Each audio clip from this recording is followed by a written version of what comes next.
Hello बच्चों, my name is Pramod Kumar. Welcome to an science classes.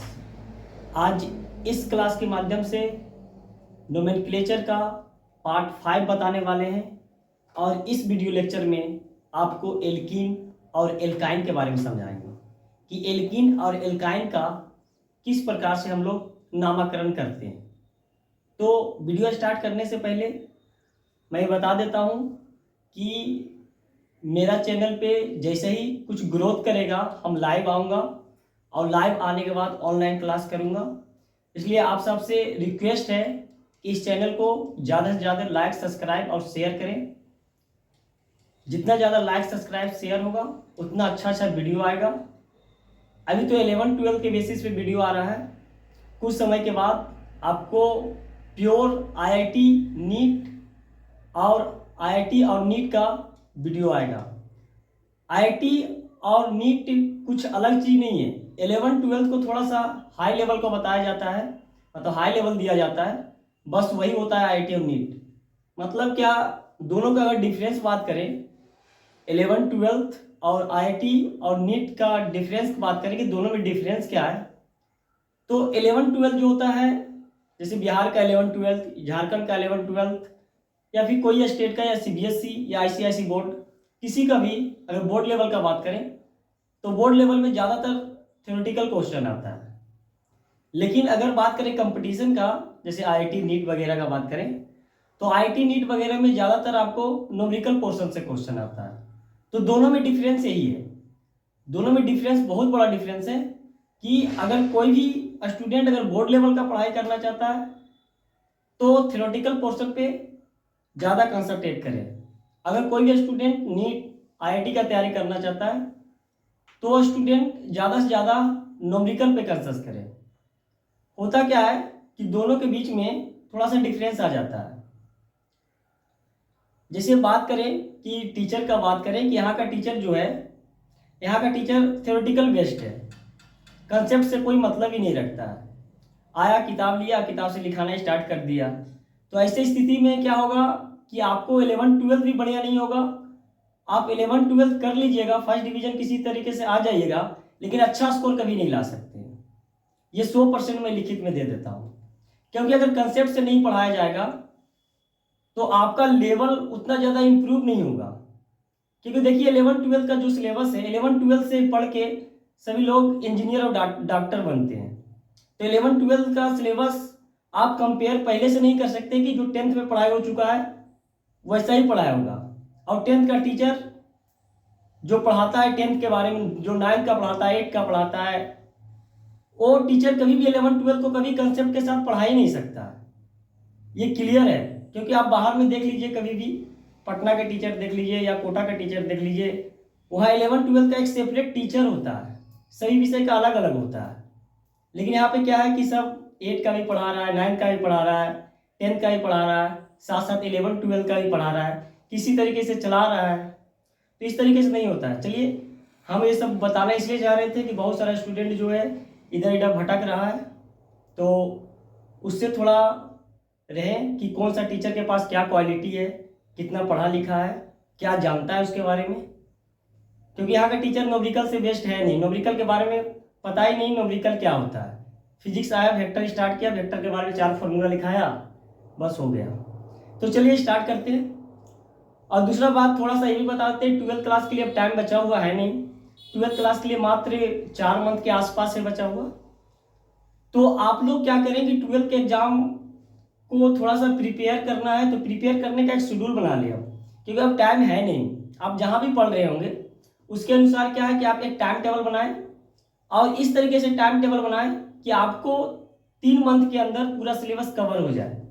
और 3 month के अंदर सिलेबस अगर कवर हो जाएगा तो बाकी का जो बचा हुआ 1 मंथ रहेगा उसमें आप फुल्ली अच्छी तरीके से क्या कर सकते हैं, रिवीजन कर सकते हैं। तो 12th क्लास के स्टूडेंट ज़्यादा से ज़्यादा प्रिपेयर करें, ज़्यादा घूमे फिरे नहीं, घर पे ही रहें, दिन दुनिया से भी दूर रहें, थोड़ा घर पे जितना ज़्यादा बिताएं, अपने कॉपी किताब पे ज़्यादा बिताएं।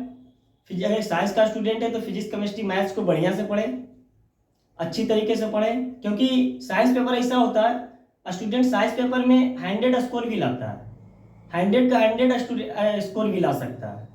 100 में से 99, 98, बहुत सारा स्टूडेंट ऐसा है जो 98 भी लाया है। साइंस का मैं बात कर रहा हूँ, फिजिक्स का बात कर रहा हूँ।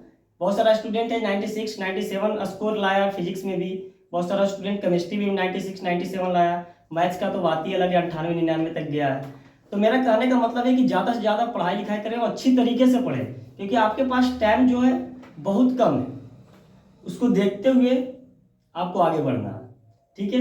अब घबराने का जरूरत नहीं है, क्योंकि आप जितना भी पढ़े हैं उस पर कमांड करें। जितना भी पढ़े हैं, चाहे जहां भी पढ़ रहे हैं, चाहे जितना हो चुका है, चाहे होने वाला है चैप्टर आपको, उतना पे आप कमांड कर रहे हैं। जैसे फिजिक्स का बात करें तो फिजिक्स का शुरू का 6 चैप्टर पढ़ लें आप बढ़िया से। Electrostatics, electricity, magnet, optics.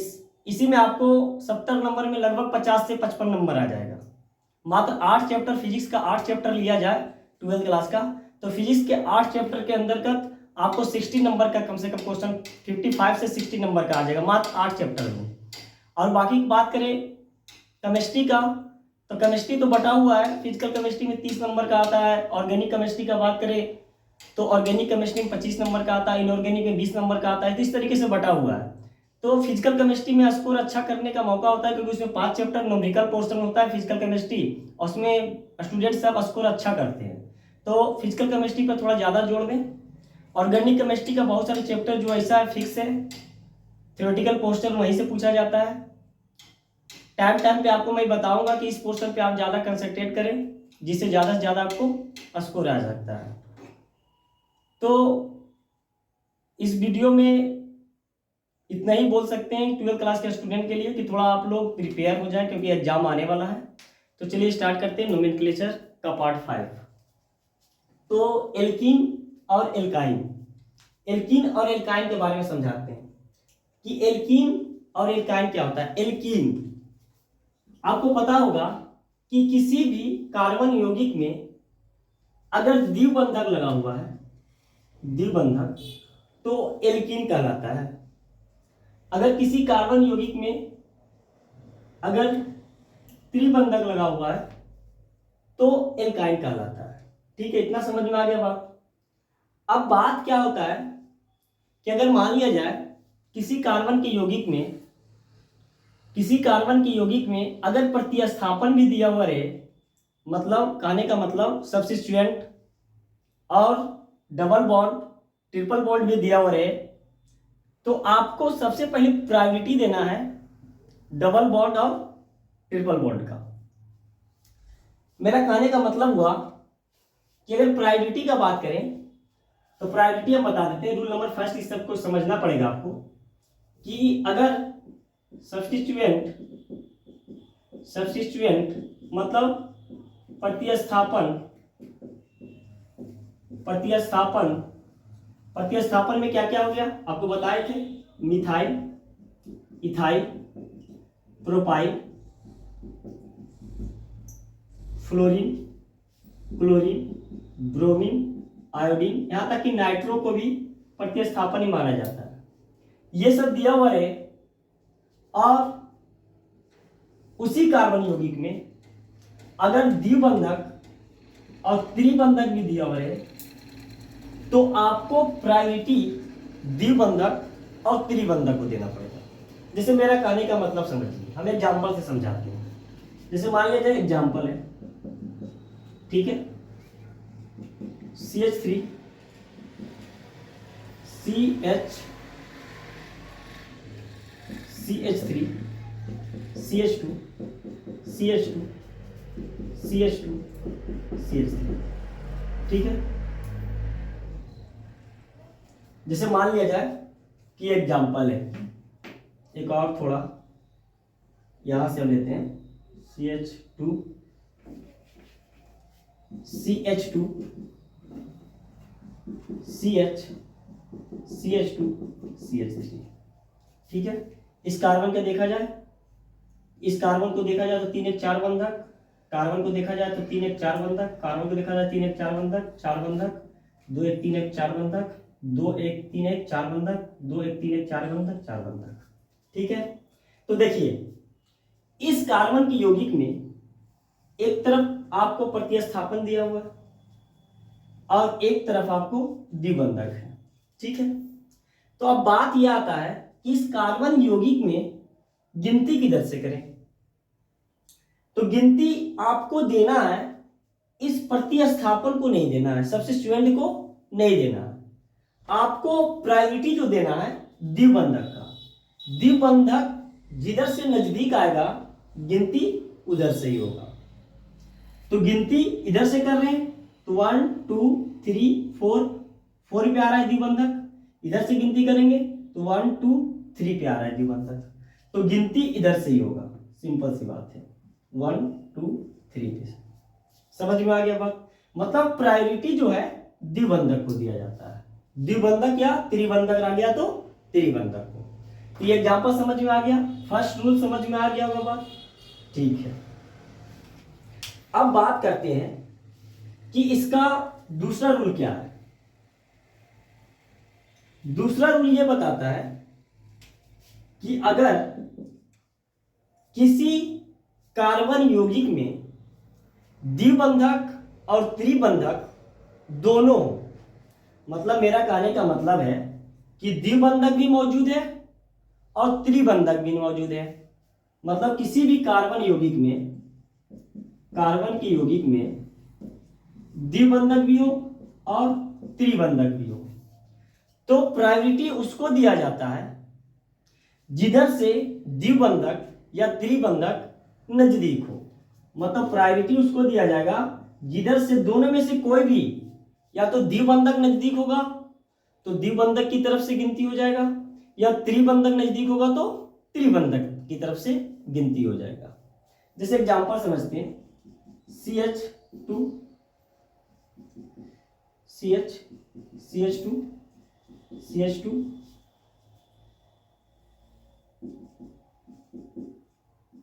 ठीक है, इसको आगे बढ़ा देते हैं। तो देखिए इधर से गिनती कर रहे हैं तो 1 पे आ रहा है द्विबंधक, इधर से गिनती कर रहे हैं तो 2 पे आ रहा है त्रिबंधक। तो नजदीक पहले आ रहा है द्विबंधक तो गिनती इधर से करेंगे। क्लियर हो गया बात? 1 2 गिनती इधर से होगा, जिधर से जो नजदीक आएगा उधर से गिनती होगा। समझ में आ गया बात? जिधर से जो गिनती होगा उधर से ही होगा, तो गिनती इधर से करना है। क्लियर हो गया बात? तो दूसरा समझ में आ गया कि जिधर से नजदीक होगा द्विबंधक और त्रिबंधक उधर से ही गिनती करना है। या बात करें, एक और एग्जांपल ले लेते हैं, एक और एग्जांपल ले रहे हैं, CH CH CH2 C, इसी को उलट देते हैं इस एग्जांपल को।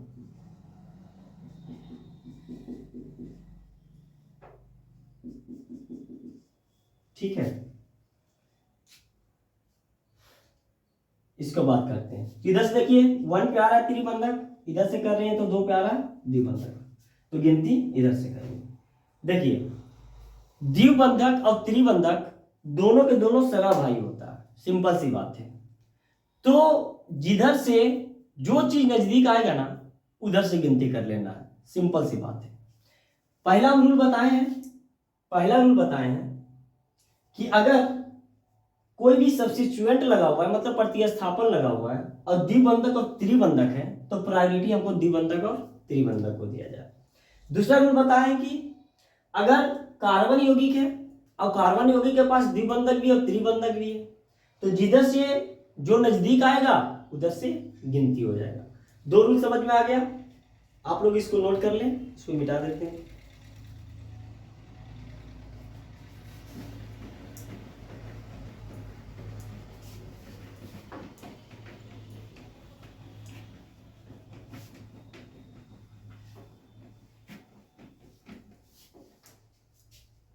तीसरा रूल का बात करते हैं। तीसरा रूल में कि बहुत सारे कार्बन यौगिक में ऐसा रहेगा ना कि द्विबंधक और त्रिबंधक दोनों के दोनों सेम पोजीशन पे होगा। अगर इधर से गिनती करेंगे तो पहला पे आएगा द्विबंधक, इधर से गिनती करेंगे तो पहला पे आ जाएगा त्रिबंधक। तो वैसी स्थिति में द्विबंधक को प्रायोरिटी दिया जाता है। हम क्या कह रहे हैं कि अगर सेम पोजीशन होगा किसका किसका, द्विबंधक और त्रिबंधक का। तो वैसी स्थिति में प्रायोरिटी देना है द्विबंधक का त्रिबंधक से। ठीक है, जैसे भी समझते हैं, CH2 CH CH2 CH2, ये 3 1 4, ठीक है, 4 4 4, ठीक है। तो देखिए इधर से गिनती कर रहे हैं तो पहला पे द्विबंधक, इधर से गिनती कर रहे हैं तो पहला पे त्रिबंधक। तो ऐसी स्थिति में क्या करना है, हमको गिनती इधर से करना है। ठीक है, तो प्रायोरिटी इधर से देना है, द्विबंधक को प्रायोरिटी देना है। होता क्या है ना कि बहुत सारे क्वेश्चन में स्टूडेंट सब क्या करते हैं कि द्विबंधक और त्रिबंधक दोनों सेम पोजीशन पे रहता है ना, तो स्टूडेंट सबको लगता है त्रिबंधक मतलब 3 बंधक है, मतलब कहीं ना कहीं उसका बड़ा होगा। नहीं, ऐसा नहीं होता है, इसमें जस्ट उल्टा होता है। द्विबंधक का प्रायोरिटी अधिक दिया जाता है त्रिबंधक से। क्लियर, समझ में आ गया बात? ठीक है, ये 3 रूल है और ये 3 ही रूल पे हम इसको नामकरण करेंगे। चौथा अगर समझना है तो थोड़ा सा समझ लीजिए कि नामकरण करते समय हम लोग द्विबंधक को इन लगा देते हैं और त्रिबंधक को लास्ट में आइन लगा देते हैं। द्विबंधक को लास्ट में इन लगा देते हैं और त्रिबंधक को लास्ट में आइन लगा देते हैं। चलिए अब क्वेश्चन करते हैं, क्वेश्चन से समझ में आएगा।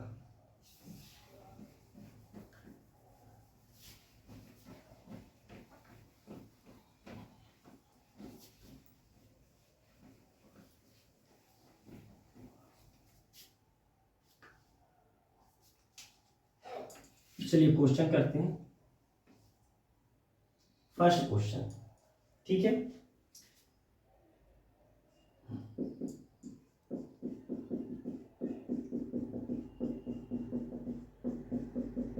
यहां पे हम लोग क्या कर रहे हैं, एक द्विबंधक लगा रहे हैं। तो एक यहां से हाइड्रोजन हट जाएगा और एक यहां से हाइड्रोजन हट जाएगा। ठीक है, अब देखिए सबसे पहला चीज गिनती उधर से करना है जिधर से द्विबंधक नजदीक आया। तो इधर से गिनती करेंगे तो 1 2 3 पे द्विबंधक आ रहा है, इधर से गिनती करेंगे तो 1 और 1 2 पे द्विबंधक आ रहा है।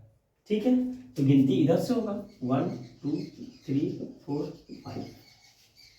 कितने कार्बन का है, कितने कार्बन का, 5 कार्बन। 5 कार्बन को हम लोग क्या लिखते हैं, पेंट लिखते हैं। कितने पे द्विबंधक लगा हुआ है, 2 पे, तो पेंट टू इन, ये इसका नामकरण है, पेंट टू इन। क्योंकि द्विबंधक में हम लोग किसका यूज करते हैं, इन का। एल्कीन, एल्काइन ये सब यूज करते हैं ना, इन यूज करते हैं। बताए थे फॉर्मूला, इसका फॉर्मूला होता है CnH2n होता है। तो लास्ट में इन का प्रयोग करते हैं, द्विबंधक में इन का, तो इन लगा दिया। पेंट 2 पे लगा हुआ है तो 2 और इन, पेन टू इन। क्लियर हो गया? दूसरा बात करते हैं। ठीक है,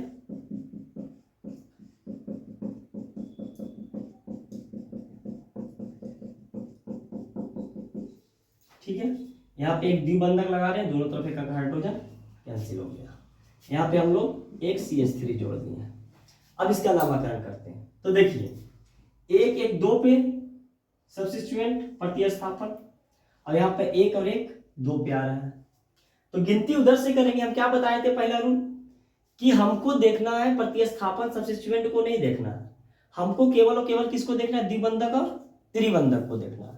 तो यहाँ पे देखिए, यहाँ से गिनती करेंगे तो द्विबंधक नजदीक आएगा 2 पर, इधर से करते हैं तो 4 पे आता, तो गिनती इधर से करेंगे 1 2 3 4 5 6। क्लियर हो गया? 5 पे क्या लगा हुआ है, मिथाइल, तो 5 मिथाइल। कितने कार्बन का है, 6 कार्बन को क्या बोलेंगे, हेक्स। 6 कार्बन को हेक्स। 2 पे क्या लगा हुआ, इन, तो हेक्स 2 इन, इसका नामकरण हो गया। क्लियर, समझ में आ गया बात? नेक्स्ट क्वेश्चन करते हैं।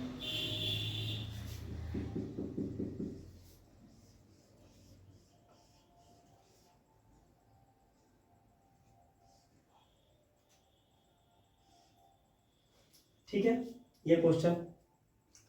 अब देखिए गिनती कर रहे हैं हम लोग, इधर से गिनती करते हैं 1 2 3 4 5 6, 5 पे आ रहा है द्विबंधक, इधर से गिनती करेंगे तो 1 2 3 पे आ रहा है, तो गिनती उधर से किया जाता है जिधर से द्विबंधक नजदीक हो। इधर से करेंगे 1 2 3 4 5 6 7 8। क्लियर हो गया। 4 पे क्या लगा हुआ है? मिथाइल, तो 4 मिथाइल, 4 मिथाइल। क्लियर है। कितने कार्बन का? 8 कार्बन को हम लोग क्या बोलते हैं? ऑक्ट। कितने पे है? 3 पे लगा हुआ, तो 3 इन, ये हो गया इसका नामकरण। 4 मिथाइल, 8 कार्बन को ऑक्ट, 3 इन, इसका नामकरण हो गया। क्लियर, समझ में आ गया बात?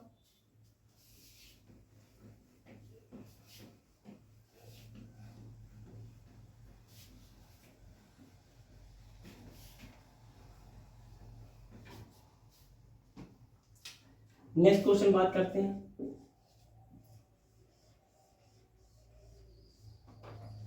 ठीक है,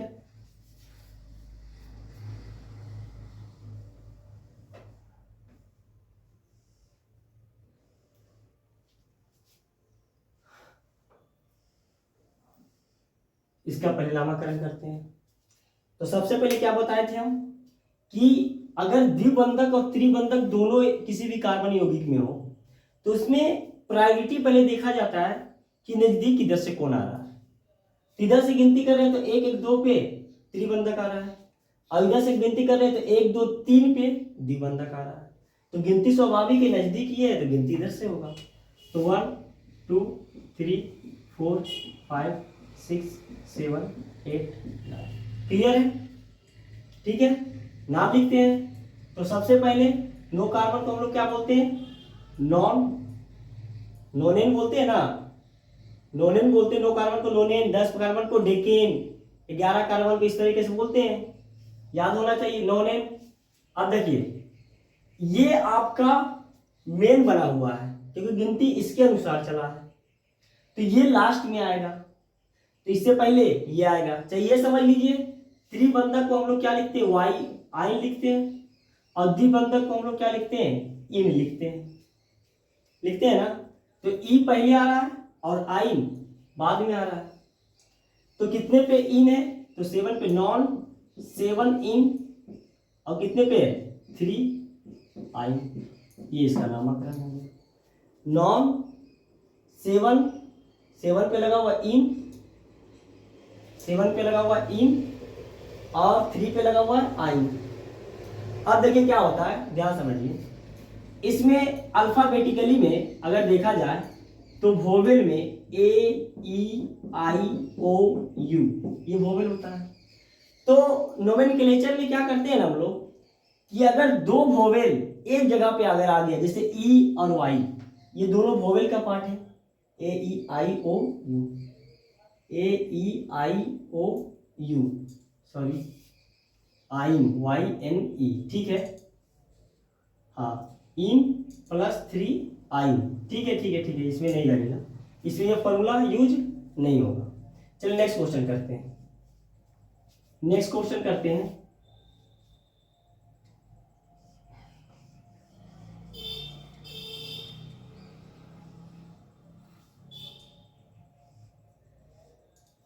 ठीक है, अब देखिए इसमें देखा जाए तो 1 और 1 2 पे क्या आ रहा है? त्रिबंधक।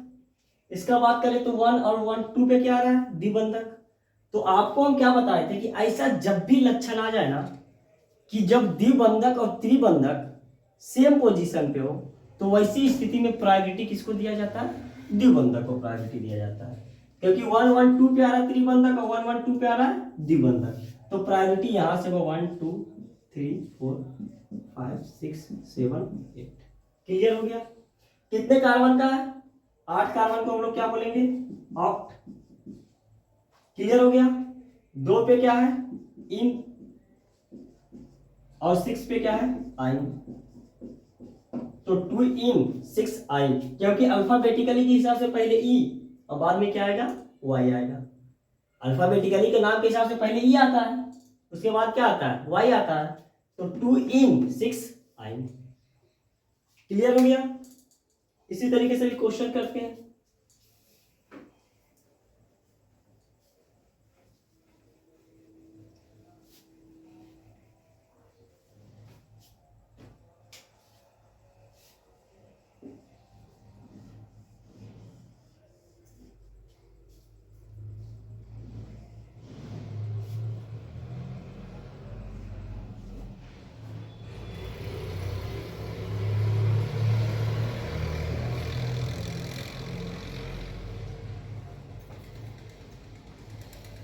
ठीक है, इस कार्बन यौगिक का नामकरण करना। तो हम बोले थे कि सबसे पहले प्रायोरिटी देना है। सबसे पहले प्रायोरिटी किसको देना है? सबसे पहले प्रायोरिटी देना है द्विबंधक और त्रिबंधक को। ठीक है, तो द्विबंधक त्रिबंधक में से नजदीक कौन आ रहा है? तो स्वाभाविक है पहला नंबर पे है, तो गिनती तो इधर से ही होगा। 1 2 3 4 5 6 7 8। क्लियर हो गया बात? ठीक है, अब देखना है प्रतिस्थापन के रूप में क्या क्या है। यहाँ देखिए एक कार्बन का है तो ये क्या लगा हुआ? मिथाइल। यहाँ 2 कार्बन का है तो ये क्या लगा हुआ? इथाइल। ये आपको 3 कार्बन का साइकिल बना हुआ है, तो 3 कार्बन का साइकिल मतलब 3 कार्बन को हम लोग क्या बोलेंगे? प्रोपेन बोलते हैं। साइकिल लगा हुआ है तो इसको अगर लिखा जाए, इसको हम लोग बोलते हैं 3 कार्बन को, इसको हम लोग बोलते हैं साइक्लो प्रोपेन बोलते हैं, प्रोपेन बोलते हैं। अगर 4 कार्बन का रहेगा तो साइक्लो ब्यूटेन बोलते हैं। अगर 5 कार्बन का रहेगा तो इसको साइक्लो पेंटेन बोलते हैं। क्लियर, समझ में आ गया? लेकिन यहाँ पे प्रतिस्थापन के रूप में है तो इसका नाम हो जाएगा साइक्लोप्रोपाइल। साइक्लोप्रोपाइल। अब देखिए नामकरण करते हैं इसका। तो नामकरण तो इसका M से, इसका E से और इसका P। प्रोपाइल मतलब P। देखिए बहुत सारे बुक में क्या करता है ना कि बहुत सारे बुक में C को काउंट कर लेता है। साइक्लो में C आ गया है। अब बहुत सारे आपको जगह पे आपको मिलेगा कि जहां C को नहीं काउंट करेगा, क्योंकि हमको जो नामकरण करते हैं ना वो नामकरण करते हैं अल्फाबेटिकली ऑर्डर पे। तो देखिए सबसे पहले इसमें क्या आएगा? E, तो इसका नाम लिख देते हैं। तो 4 पे क्या लगा हुआ है? 4 इथाइल कॉमा M के बाद क्या आता है? P आएगा। M के बाद P आता है तो 5 पे क्या हो जाएगा? 5 मिथाइल। अब देखिए हम क्या बोले थे, इसको ध्यान समझिए। बहुत सारे बुक में आपको C को भी काउंट किया है और बहुत सारे बुक में P बेसिस पे किया है, तो घबराने का जरूरत नहीं है, दोनों का दोनों नामकरण सही है। समझ में आ गया बात? हम यहाँ पे P बेसिस पे ले रहे हैं। तो देखिए यहाँ पे 3 पे क्या लगा हुआ है? 3 साइक्लोप्रोपाइल। साइक्लोप्रोपाइल कितने कार्बन का है? 8 कार्बन का। तो 8 कार्बन को हमको लोग क्या लिखेंगे? ऑक्ट। ऑक्ट तो द्विबंधक त्रिबंधक है। 7 पे क्या लगा हुआ है? 7 पे इन, पहले ई आएगा, 7 पे इन और 1 पे क्या है? आइन। ये इसका नामकरण हो गया। क्लियर, समझ में आ गया बात? ठीक है, इसी तरीके से नामकरण भी करते हैं।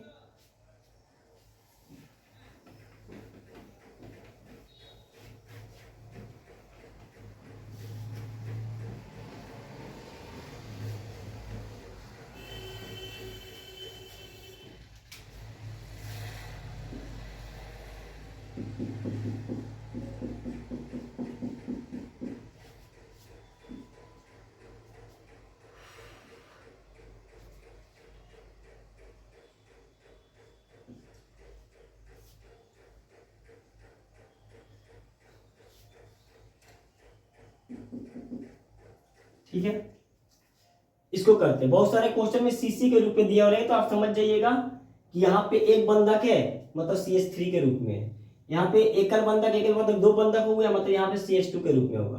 तो बहुत सारे क्वेश्चन इस प्रकार से मिलेगा आपको, तो समझ जाइएगा कि ये कार्बन जो है 4 हाइड्रोजन के साथ रखा हुआ है, लेकिन इसमें जितना भी हाइड्रोजन वो लिखा गया नहीं है, कोई दिक्कत नहीं है। ठीक है, तो देखिए इस तरह का क्वेश्चन बहुत ज्यादा कंफ्यूजन होता क्या है, समझिए इसको ध्यान से। 1 2 3 पे इधर पे द्विबंधक है, इधर से गिनती करें 1 2 3 पे त्रिबंधक है। तो आपको पोजीशन के हिसाब से तो पता चल गया कि गिनती किधर से होगा, दोनों का पोजीशन समान है, मतलब गिनती किधर से होगा? द्विबंधक से होगा, तो गिनती इधर से होने वाला है। अब बहुत सारा स्टूडेंट क्या करता है कि ये प्रतिस्थापन देख लिया और गिनती इधर से कर देता है। नहीं, ये गिनती, ये नामकरण इसका गलत हो जाएगा। तो गिनती जब भी करना है तो इधर से करना है।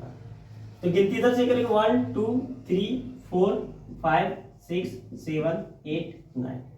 क्लियर हो गया। 7 पे क्या लिखा हुआ है? 7 पे मिथाइल है, तो 7 मिथाइल। क्लियर। अब देखिए कितने कार्बन का है? 9 कार्बन को हम लोग क्या बोलेंगे? नॉन। कितने पे है? 3 पे इन, 3 पे इन, और 6 पे क्या है? 6 पे है आइन, YN। क्लियर हो गया इसका नामकरण। ठीक है, नेक्स्ट क्वेश्चन।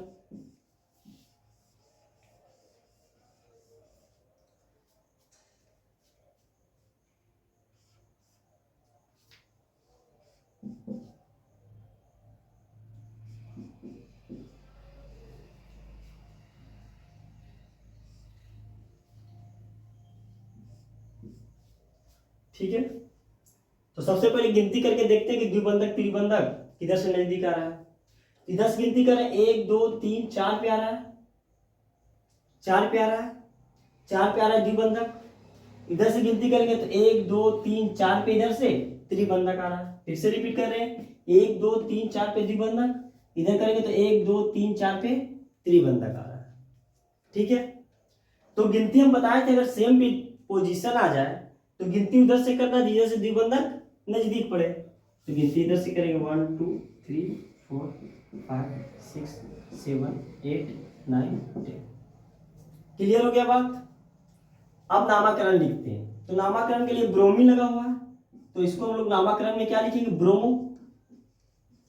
क्लोरीन लगा हुआ है, तो इसको क्या लिखेंगे? क्लोरो।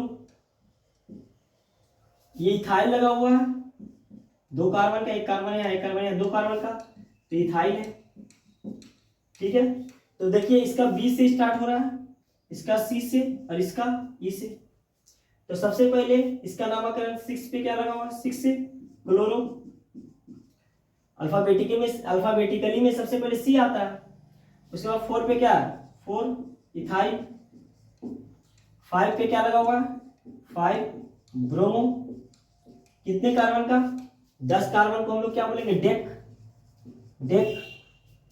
कितने पे है? 4 पे इन,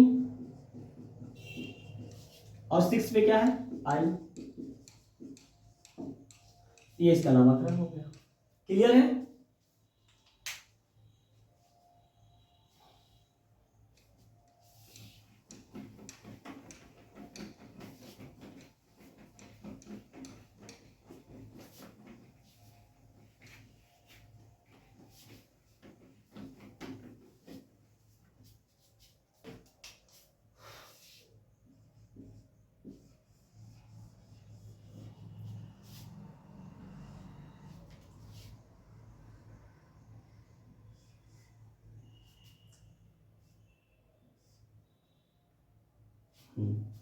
इसका नामकरण करते हैं। तो सबसे पहले आपको बोले थे लंबा श्रृंखला चुनने के लिए, तो गिनती तो इधर से ही होगा क्योंकि द्विबंधक इधर से नजदीक आने वाला है, इतना तो पता चल गया होगा सबको। ठीक है, देखिए इधर से गिनती कर ले तो 1 2 3 4 5 6 7 8 कार्बन का। इधर से गिनती करेंगे तो 1 2 3 4 5 6 7 8 9 कार्बन का, तो गिनती इधर से होगा 1 2 3 4 5 6 7 8 9 कार्बन का हो गया। अब एक एक करके नाम लिखते हैं, तो देखिए 3 पे क्या है? मिथाइल। 8 पे मिथाइल और 8 पे मिथाइल, इसका नामकरण लिखेंगे 3,8,8 ट्राई मिथाइल। Tri methyl. हम बोले थे ना कि 2 लगा हुआ रहेगा तो डाई लगता है 3, तो ट्राई, 4 तो टेट्रा, 5 तो पेंटा, इसलिए 3 लगा हुआ है। 3 एक ही ऐसा ग्रुप है, मिथाइल ग्रुप है, तो ट्राई मिथाइल। कितने कार्बन का? 9 कार्बन का, तो नॉन। कितने पे है? 4 इन, इसका नामकरण हो गया। क्लियर है। तो इससे रिलेटेड जितना भी क्वेश्चन था एल्कीन और एल्काइन से, लगभग क्वेश्चन हम बता चुके हैं। जैसे जैसे नामकरण का वीडियो आपके पास आएगा, थोड़ा सा वेरिएशन मिलेगा आपको। Thanks for watching. ज़्यादा से ज़्यादा वीडियो को लाइक, सब्सक्राइब, शेयर करें। थैंक्स।